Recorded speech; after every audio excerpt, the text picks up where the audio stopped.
The old story of an acre per cow for good pasture is getting to be a joke. Even the range stockman who figured on 10 acres per head is getting a glimpse at a new set of figures, and some of these are rather hard to realize. These figures are all true and can be verified in case after case, and it's being done by taking the pasture to the cows. This practice got its real start in California, where high-priced irrigated and fertilized land was planted to grass and legumes for dairy cattle. The problem of turning the cows loose in this kind of pasture was manifold. The stock destroyed more than they ate. A wheat patch was left untouched, and the patches where droppings occurred were likewise left to bunch up. Hoofs punched holes in the irrigated ground, and a pasture soon became a messy-looking field. So they've started bringing the pasture to the cows. True, this practice is scattered yet, but the mere fact that it started is something to think about. Let's take a look at a few examples taken in different parts of the country and see for ourselves just what is happening. Herbert Williams of Wakona, Minnesota, has been working this plan for 3 years, so he should speak with some authority on the subject. Well, in 3 years' experience, he found that there is about twice the feed available to the same number of cattle. Williams cuts the pasture so that it can wilt, then picks it up and loads it into a wagon box especially built for feeding. This box is 11 feet long, 5 feet wide, and 18 inches high. A fill makes a day's feed for his herd. He has 2 feeding lots, one of which is his barnyard. The other is a wooded area nearby which allows the stock to get shade on hot days. All in all, he figures on a 50% saving on his feed bill, and he knows that there is a definite increase in his milk production as well.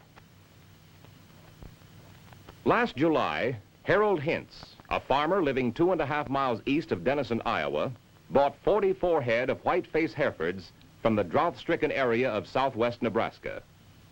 He realized the cattle were thin and badly out of condition. He built a series of open feeding troughs and placed them in the barnyard area.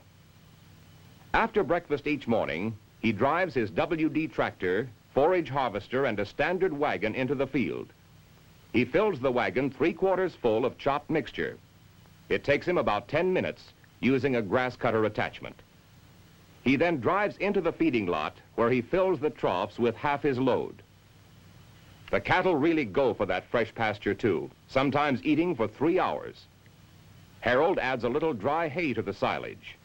He believes this aids digestion and prevents bloat. The most remarkable features of this new feeding plan are the healthy condition of the stock and the feed savings. His cattle look trim. There is no doubt in his mind that the new program is a workable solution to the problem. Harold believes he is getting a lot more feed off a pasture by chopping as against the straight grazing method. He admits the program is immature, and he is looking forward to many improvements. This California grower found the answer to his feeding problem simple and easy. First of all, he secured a good forage harvester, one that worked regardless of the crop and could be adjusted to meet all conditions. He secured a wagon that unloaded itself at the desired speed so that proper feeding could be maintained at all times. The use of this type of equipment is expensive and could be considered only by a big operator. His cattle look well fed and in good shape, and his milk production tells a story that cannot be ignored. The Valley Gold Dairy Farm in Albuquerque, New Mexico, works a plan of their own which follows this scheme very closely.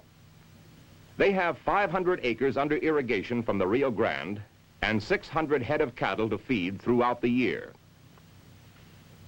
They operate a somewhat similar scheme from the middle of May to the middle of October, getting about 5 cuttings per year.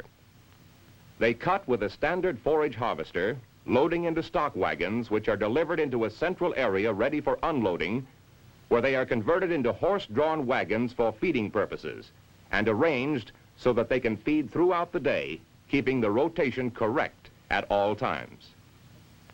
The stock thrive on it and look healthy. Of course, looks mean nothing without results, and these results are showing up daily, both in milk and butterfat production. Iowa State College through their western Iowa station, did a series of tests on this grass feeding program. They simply cut each day's given amount of grass or grass mixture and bring it to the feeding area, where it is weighed up accurately so there is no guesswork. It is strictly a business proposition all the way. Different mixtures are fed to the different stock, and an accurate check is made. Of course, the average stockman could not afford to go to all this trouble. But this is a fact-finding board, first, last, and all the time. There is no doubt their figures will prove the many advantages of the plan. Louis Geronimi, a farmer living near Rosemont, Minnesota, adopted portable feeding this summer, aided and abetted by his son, Don. They instituted an entirely new feeding practice by constructing a new and efficient feeding wagon, which can be hauled behind their forage harvester. Every morning and evening while milking is in progress, Don chops a load of forage. It takes him about 15 minutes, after which he drives it into the feeding lot.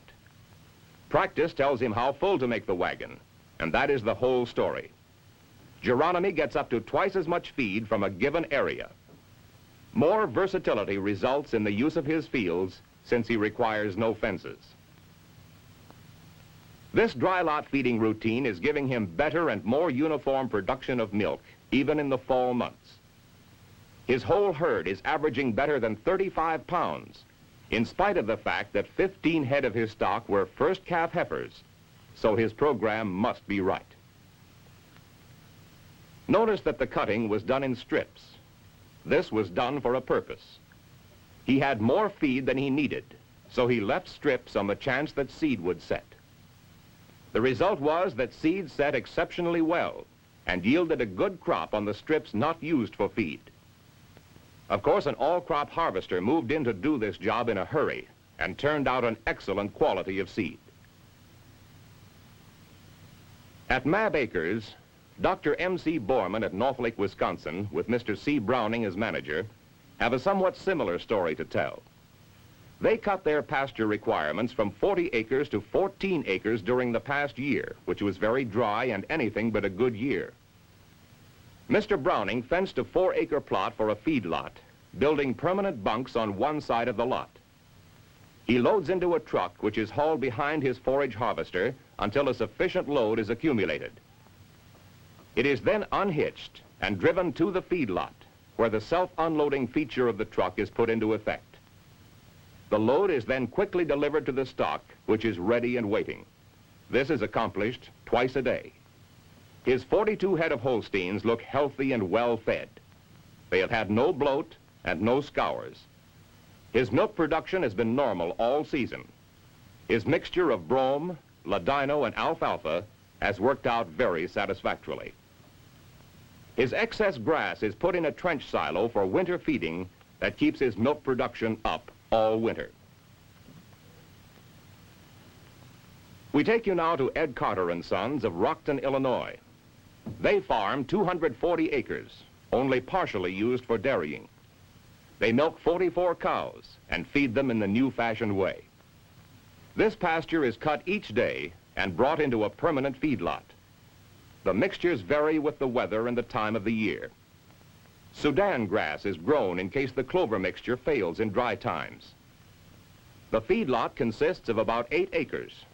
The feeding is varied each day. This is accomplished by using 2 wagons of home manufacture which act as movable feedlots. They can be moved any place in the feedlot, utilizing a fresh stand every day. This keeps the manure spread and prevents soggy grounds. There are hundreds of other examples of this new feeding program from Florida to California. It's finding its place. Reports vary from 10 cows to the acre, as in a Florida case, to 2 cows to the acre in central Illinois. But they are all possible and all without exception cite improvement. The plan is new and it's varied as yet, but it's growing stronger every year. Different wagons and different methods of feeding, but all with the same end in view. One of the noticeable things about the whole program is the total absence of sickness of every kind. Scours, bloat, milk fever. In fact, there seems to be a lack of all common failures. The program is still in the development stage. More and more stockmen are putting it into practice, and others have shown a keen interest in it.